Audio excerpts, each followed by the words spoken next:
تر تھے وہ گاڑیوں میں جھانکنے لگے۔ عباسی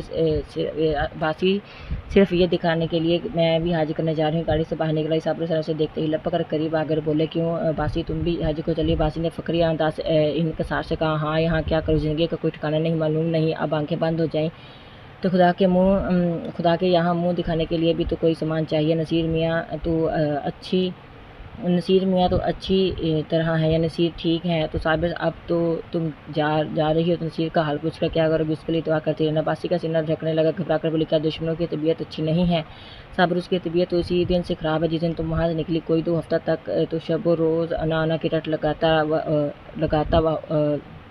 لگاتا وہاں، اور اب 1 ہفتہ سے کھانسی اور بخار میں مبتلا ہے۔ ساری دعائیں کر کے ہار گیا، کوئی نفع نہیں ہوتا۔ میں نے ارادہ کیا چل کر تمہاری منت سماجہ کر کے لے چلوں، کیا جانے تمہیں دیکھ کر اس کی طبیعت کچھ سمجھ جائے، لیکن تمہارے گھر آیا تو معلوم ہوا کہ تم حج کرنے جا رہی ہو۔ اب کس منہ سے چلنے کو کہوں، تمہارے ساتھ سلوک ہی کون سا اچھا کیا تھا کہ اتنی جرأت کر سکوں کہ پھر کار ثواب میں رکھنا ڈالنے کا بھی خیال ہے؟ جاؤ، اس کا خدا حافظ، حیات باقی ہے تو صحت ہو جائے گی، ورنہ مشیت ہواجدی نے کیا چارہ۔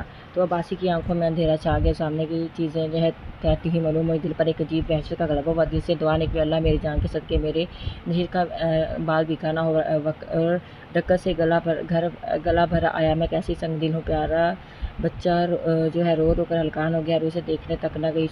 شاکرہ بدمزاج صحیح، بدزبان صحیح، نصیر نے میرا کیا بگاڑا تھا؟ میں نے ماں کا بدلہ نصیر سے لیا، یا خدا میرا گناہ بخشو، تو پیارا نصیر میرے لیے ہڑک رہا ہے، تو مجھے کیا معلوم تھا کہ اسے مجھ سے اتنی محبت ہے، ورنہ شاکرہ کی جوتیاں کھاتی ہوئی گھر سے قدم نہ نکالتی۔ نامعلوم بیچارے کی کیا حالت ہے۔ یہ بد انداز وحشت بولی، دودھ تو پیتے ہیں نا صابر، تم دودھ پینے کا کہتی ہو؟ اس نے 2 دن سے آنکھیں تو کھولی نہیں ہے، باس یا میرے اللہ، ارے اوکلی کلی بیٹا، آ کے میرا ثواب گاڑی سے اتار دو، اب مجھے جو ہے حج وج کی نہیں سوئی تھی۔ ہاں بیٹا جلدی کرو میاں، دیکھیے کوئی یکا ہو تو ٹھیک کر لیجیے۔ یکا روانہ ہوا، سامنے سڑک پر کئی بھگیاں کھڑی تھیں، گھوڑا آہستہ سے چل رہا تھا، عباسی بار بار جھنجھلاتی تھی، اور یکا بان سے کہتی تھی کہ بیٹا جلدی کرو، میں تجھے کچھ زیادہ دے دوں گی۔ راستے میں مسافروں کو بھیڑ دیکھ کر اسے غصہ آتا، اور اس کا جی چاہتا تھا کہ تھوڑے جو ہے گھوڑے کے پر لگ جاتے، لیکن جب صابر حسین کا مکان قریب آیا، عباسی کا سینہ زور سے چھڑنے لگا، بار بار دل سے دعا نکلی، خدا کرے سب خیر ہو، عافیت ہو۔ یکا صابر حسین کی گلی میں داخل ہوا، دفتر عباسی کے کان میں کسی کے رونے کی آواز، اس کا کلیجہ منہ کو آ گیا، سر تیورا گیا، معلوم ہوا دریا میں ڈوبتی جاتی ہوں، جی چاہا یکا سے کود پڑوں، مگر ذرا سی دیر میں معلوم ہوا کہ عورت میکا سے جو ہے وہ بدا ہو رہی ہے، تسکین ہوئی۔ آخر صابر کا مکان پہنچا، عباسی نے ڈرتے ڈرتے دروازے کی طرف تاکا، جیسے کوئی گھر سے بھاگا ہوا یتیم لڑکا جو ہے وہ شام کو بھوکا پیاسا گھر آئے، اور دروازے کی طرف سہمی نگاہ سے دیکھے کوئی بیٹھا تو نہیں ہے۔ دروازے پر سناٹا چھایا ہوا تھا، اور باورچی بیٹھا حقہ پی رہا تھا، تو عباسی کو ذرا ڈھار سو ہوئی، گھر میں داخل ہوتے دیکھا کہ نئی دایا بیٹی پولٹس پکا رہی ہے۔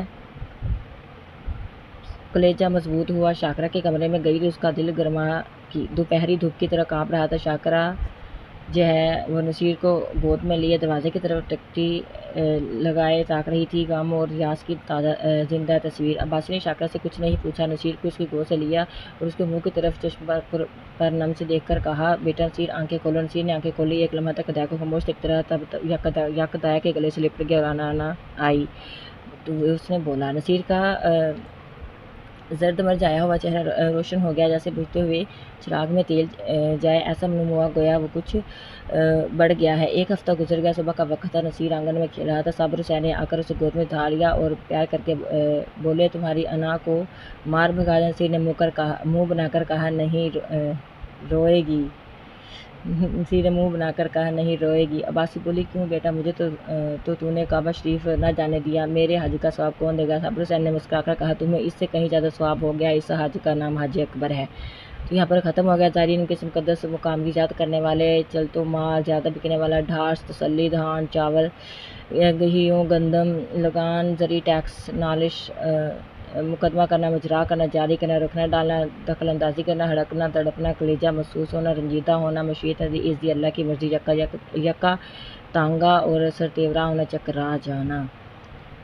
تو جو ہے یہاں پر ہمارا اس میں سبق یہی ہے کہ انسان اس میں جو ہے مفتی پریم چند نے انسانی دوستی کا سبق دیا ہے، اور اس میں کہتے ہیں اس میں کوئی شک نہیں کہ ہے عبادت بھی بہت زیادہ ضروری ہے، اور فرائض جو ہے وہ اللہ تعالیٰ نے ہم پر عائد کیے ہیں، اس بات میں کوئی شک نہیں کہ عبادت جو ہے بہت ضروری ہے اور ہم پر فرض ہیں، ٹھیک ہے، فرائض اللہ تعالیٰ نے ہم پر عائد کیے ہیں، ٹھیک ہے، وہ تو ہم پر فرض ہیں، لیکن اگر ہم انسانوں کی خدمت کریں، اگر ہم کسی کی جان چلیں تو وہ کسی بھی حد سے بڑھ کر ہے، ٹھیک ہے، یہ آپ لوگوں نے اچھی طرح جو ہے اس پتہ تو ہے، اتنا پڑھ لیا ہے، تو خیر آج کا لیکچر ہمارے یہاں پر ختم ہوا، اس وجہ سے آپ لوگوں نے اللہ تعالیٰ آپ لوگوں کی مدد کرے، آپ لوگوں کے اچھے سے پیپر کروائے، اور پلیز کامنٹ سیکشن میں بتائیے گا آپ لوگوں کے پیپر کیسے ہو رہے ہیں، کیسے ہوئے اور کیا کیا آیا تھا، اور ان ویڈیو سے آپ لوگوں کی اتنی ہیلپ ہوئی، ٹھیک ہے، باقی ہمیں بھی اپنی دعا میں یاد رکھیے گا، باقی تھینک یو سو مچ، اللہ حافظ.